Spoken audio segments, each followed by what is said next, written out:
two candidates in this race are going to face each other in November.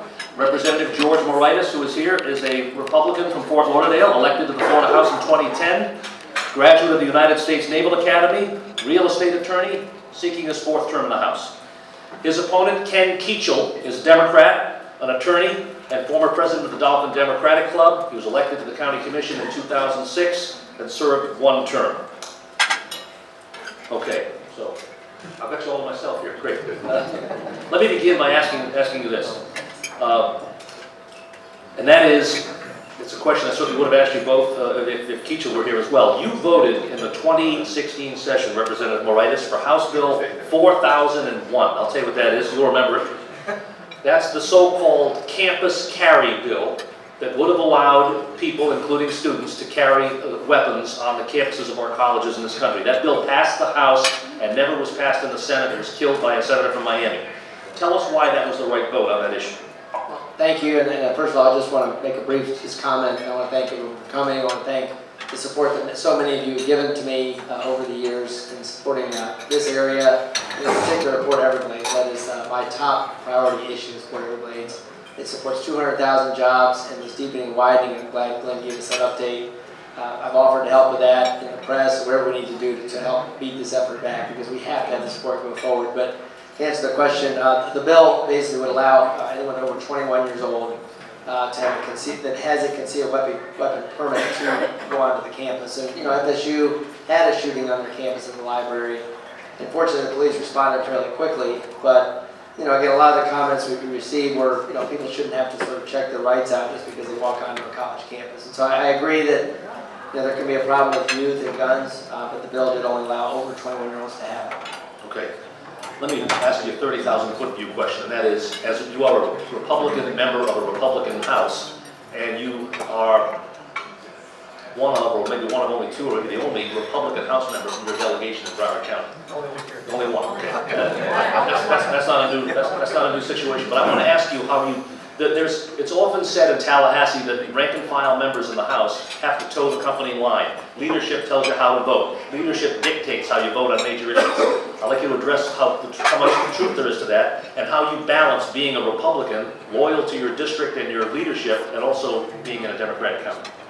Well, I always put the district first. Again, no matter what anybody's going to tell me, I'm going to fight for Port Everglades. I'm going to fight for beach for nourishment. I'm going to fight for public education funding in our area.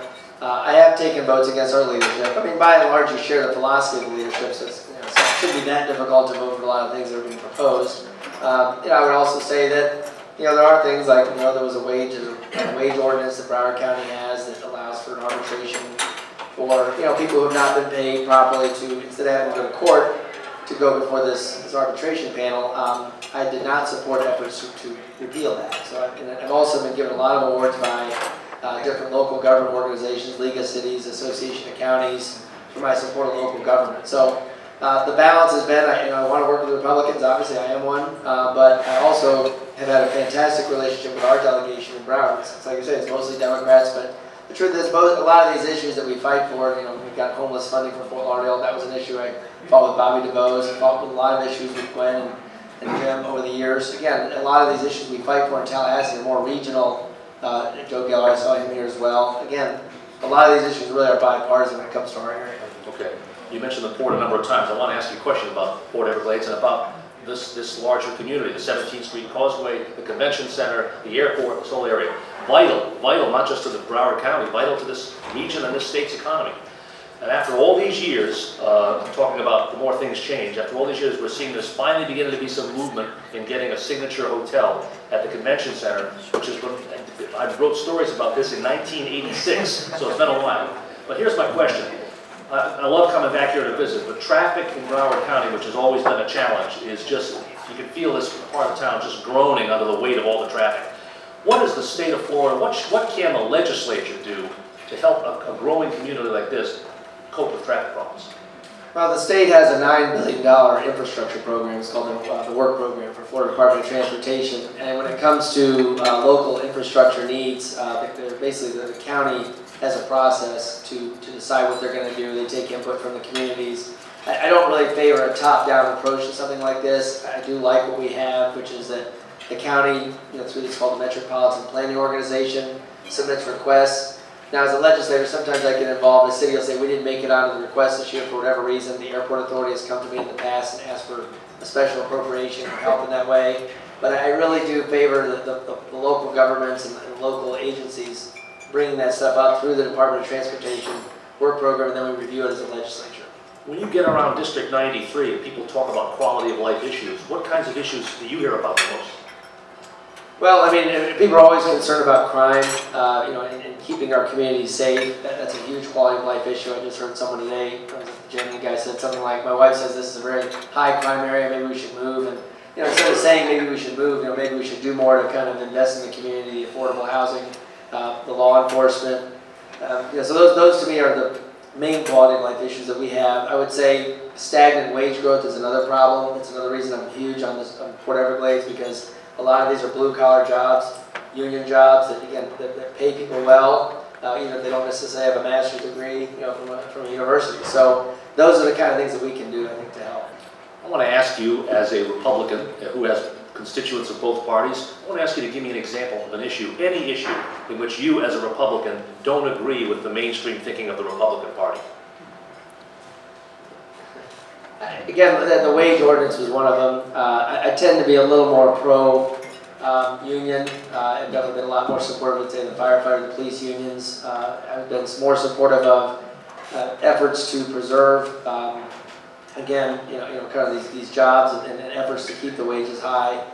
So I would say I have not agreed maybe with the mainstream thinking in that. I think our party's shifting on some of those things too, to be fair, because again, we can't run a party for 1% of the population. It has to be for the majority of the population, and so that's something I think our party is changing on some of those issues. So, but at this point, I would say maybe that's something that's a little bit out of the mainstream in terms of the voting. Okay. As a guy who's fighting to defend his seat in a presidential election year where there's going to be a high turnout, are you an enthusiastic supporter of Donald Trump? How do you feel about that?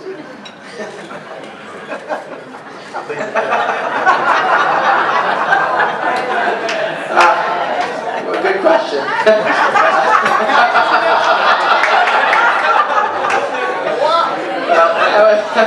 was going to say this, I'm going to dodge the question. No, I'm supporting the Republican nominee for president, which is Donald Trump.